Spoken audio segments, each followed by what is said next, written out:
લીલી મેથીની અંદર કાચા ચોખાના પૌવા ઉમેરી બનાવો ફ્રેન્ડ્સ નવીન નાસ્તો.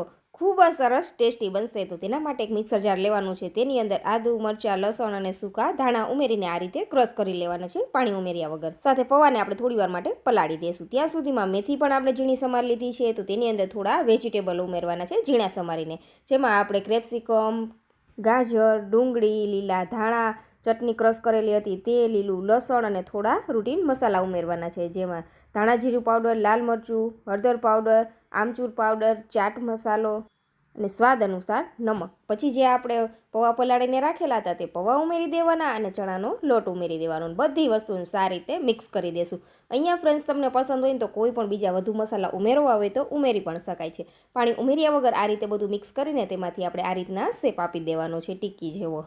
અને થોડા એવા તેલમાં આપણે તેને આ રીતે સાતડી લેવાની છે 5 થી 7 મિનિટ માટે. આ રીતે ઉલટ પુલટ કરીને સરસ ક્રિસ્પી થાય ત્યાં સુધી આપણે તેને સાતડી લેશું.